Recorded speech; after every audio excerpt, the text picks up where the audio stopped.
There is a look that appears on someone's face about 6 seconds before they find out their marriage is over. I have seen that look thousands of times. It is a kind of confusion mixed with recognition, like they always knew this moment was coming, but convinced themselves it never would. I sat across from a woman last year. Her name was Diane. She came to me because her husband had suggested they try counseling. She thought that was a good sign. She thought it meant he wanted to save the marriage. Within the first 10 minutes of our session, I knew the truth. He was building a paper trail. He wanted to be able to tell himself, tell his family, tell his lawyer that he had tried everything. He had already made his decision. He just had not told her yet. I watched her talk about their plans for a kitchen renovation. I watched her describe a vacation they were supposedly taking in the fall. And I watched her husband sit there with that particular stillness that I have learned to recognize as a man who has already left, whose body remains in the room while everything else has packed up and moved out. That look appeared on Diane's face about halfway through the session. She stopped mid-sentence. She turned to him. She said his name like a question, and then she knew. I am telling you this because I need you to understand something. By the time most couples show up in a therapist's office, one or both of them has already decided it is over. They just have not admitted it yet. Sometimes not even to themselves. The data says couples wait an average of 6 years after problems begin before seeking help. 6 years of damage. 6 years of wounds that never healed properly. 6 years of scar tissue building up around their hearts. I do not want that to be you. Which is why I am going to tell you exactly how to know whether your marriage is dying. And I am going to tell you while there is still time to do something about it. There is a researcher named John Gottman who changed everything we know about why marriages fail. Starting in the 1980s, he built what became known as the Love Lab at the University of Washington. It looked like a regular apartment, but it was wired with cameras and sensors that could track everything. Heart rate, blood pressure, facial micro-expressions, the exact words couples used when they argued. Gottman would bring couples in and ask them to discuss a point of conflict in their relationship. Then his team would follow those same couples for years, sometimes decades, and record which marriages lasted and which ones ended. What he discovered changed the field forever. Divorce is not random. It follows patterns. Specific, measurable, predictable patterns. And those patterns can be identified within minutes of watching a couple interact. You can learn to see these patterns yourself, and once you see them, you will recognize them everywhere. In couples at restaurants who eat in silence, in your sister and her husband who cannot mention each other without that little edge in their voice, in your own home if you are honest enough to look. The first pattern is how you start difficult conversations. Gottman calls it a harsh startup.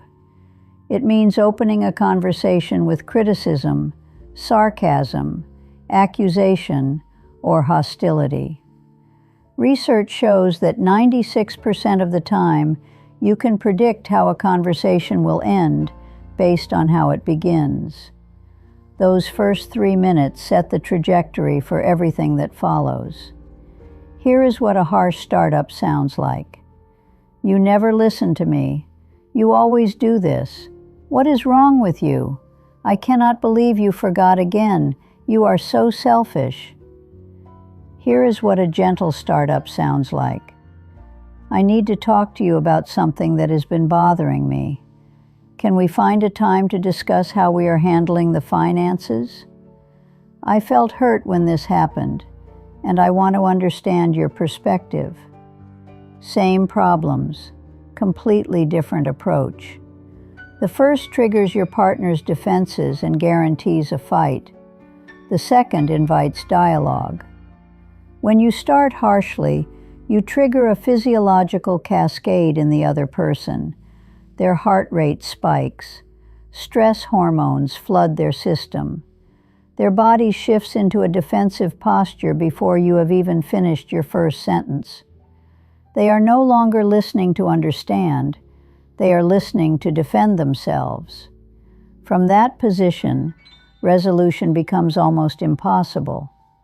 Now let me tell you about the 4 behaviors that predict divorce more reliably than anything else.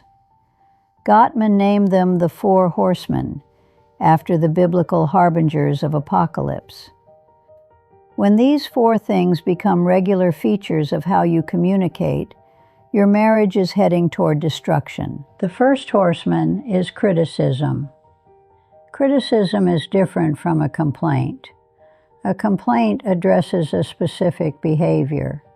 You said you would handle the bills this month, and you did not, and now we have a late fee. That is a complaint about something that happened. Criticism attacks the person. You never follow through on anything because you do not care about this family. That is a character assassination. One is about the behavior. The other is about who your partner fundamentally is as a human being. When criticism becomes a regular pattern, you are sending a message that something is broken at your partner's core. You are not saying they made a mistake. You are saying they are a mistake. Nobody can hear that message over and over without shutting down, fighting back, or eventually leaving. The second horseman is contempt. This is the most dangerous one. In all of Gottman's research, contempt is the single greatest predictor of divorce. Contempt is treating your partner as if they are beneath you. It shows up as eye-rolling, sneering, mockery, hostile sarcasm, name-calling, speaking to them as if they are stupid or worthless. Contempt communicates, I am better than you. You disgust me. You do not deserve my respect. I have watched couples where one partner could not mention the other without a slight curl of the lip, a tightening around the eyes, a tone that dripped with disdain. Those marriages never survived, not once. When contempt takes root, it poisons everything. It destroys the basic foundation of friendship and admiration that marriage requires. Contempt builds slowly. It accumulates from resentments that were never addressed, grievances that were stuffed down instead of discussed, years of feeling unheard and unappreciated. By the time it shows up on your face when you look at your partner, you have been cultivating it for a long time without realizing it. The third horseman is defensiveness. This is the reflexive response when you feel attacked. Instead of listening, instead of considering whether there might be validity in what your partner is saying, you immediately explain why it is not your fault, why they are wrong to be upset, why the real problem is actually them. Defensiveness sounds like, I only did that because you always do this other thing. It sounds like, well, if you did not nag me constantly. It sounds like, that is not even what happened. You are misremembering. Defensiveness is blame wearing a mask. You are deflecting responsibility and throwing it back at your partner.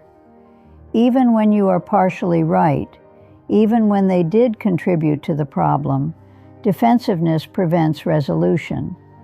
It tells your partner that you will never take ownership, that you will never admit fault, that talking to you about problems is futile.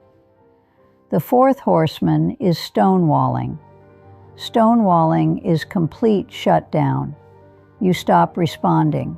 You check out. You give one-word answers or no answers at all. You might be physically present, but emotionally you have evacuated. People stonewall because they are overwhelmed. Their nervous system is so flooded with stress that they cannot process information or respond thoughtfully.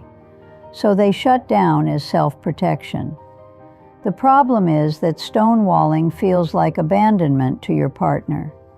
They are reaching for you, trying to connect, trying to resolve something, and you have become a wall.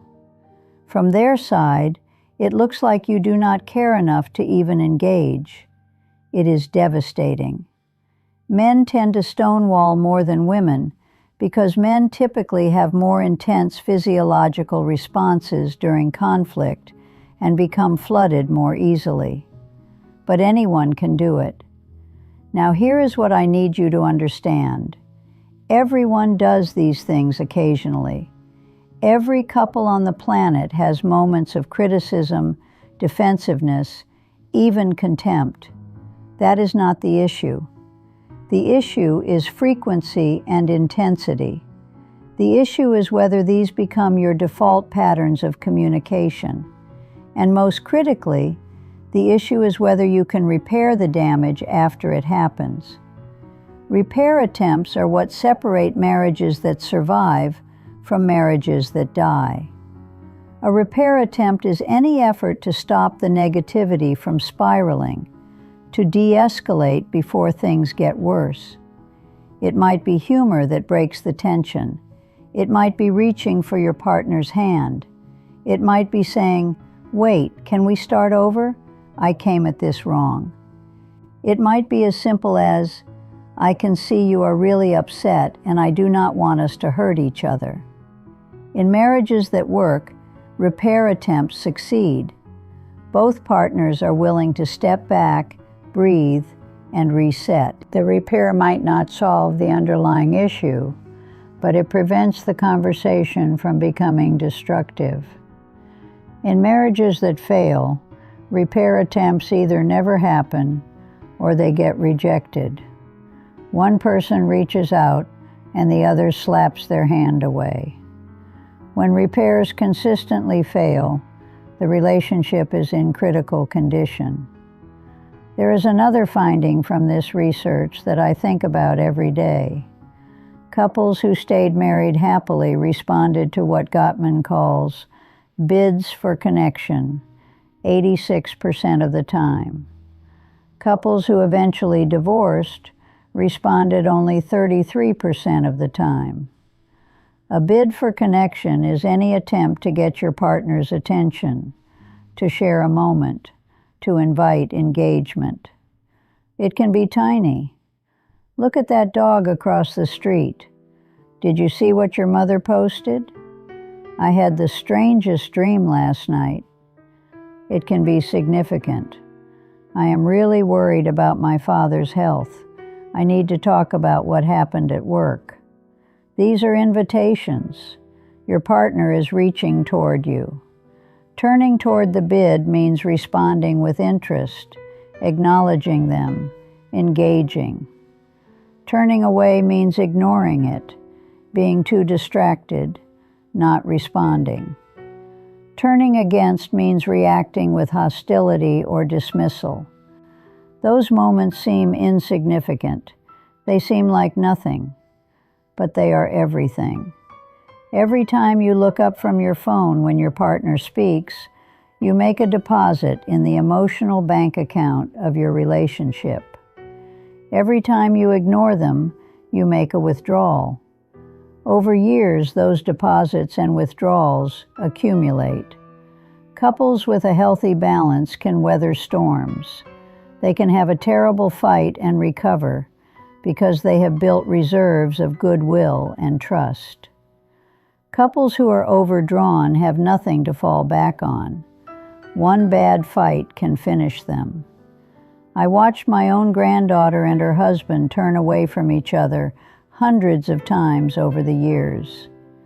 I watched them scroll through their phones while the other was speaking. I watched them dismiss each other's bids with shrugs and sighs and obvious disinterest. They were bleeding slowly, and neither noticed until nothing was left. Most marriages that end do not explode. They go numb. The partners stop reaching for each other because reaching only leads to rejection. They stop talking about anything meaningful because meaningful conversations only lead to pain.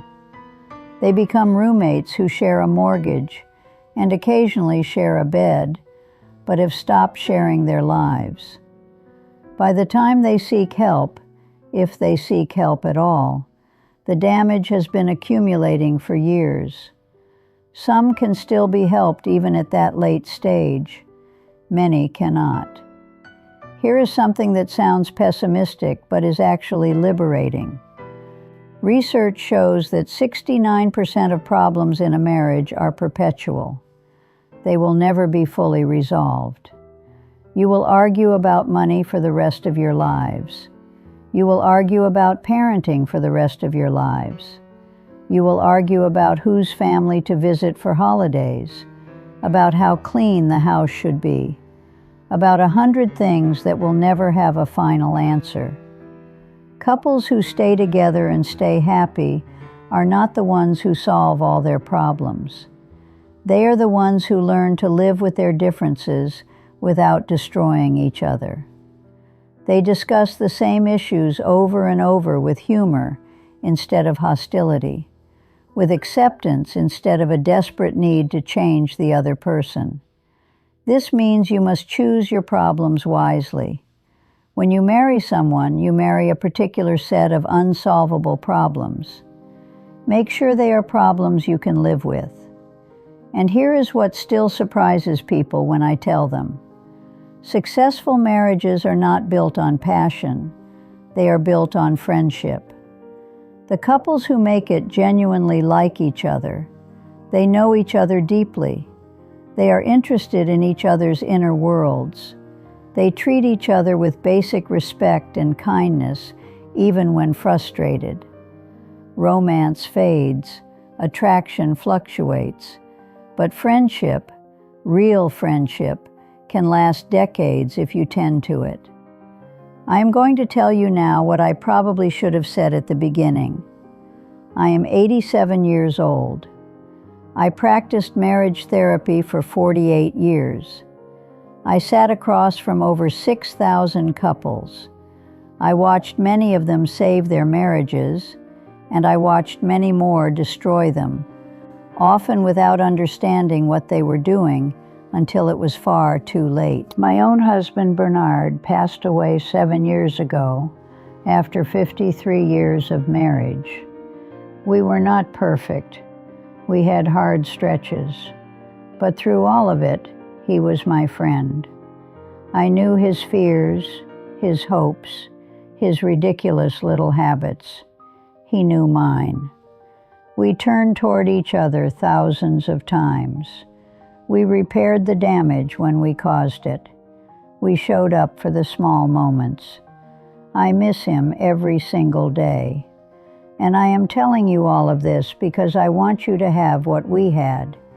If you recognized yourself in these patterns today, if you felt that uncomfortable twist of recognition, that discomfort is a gift.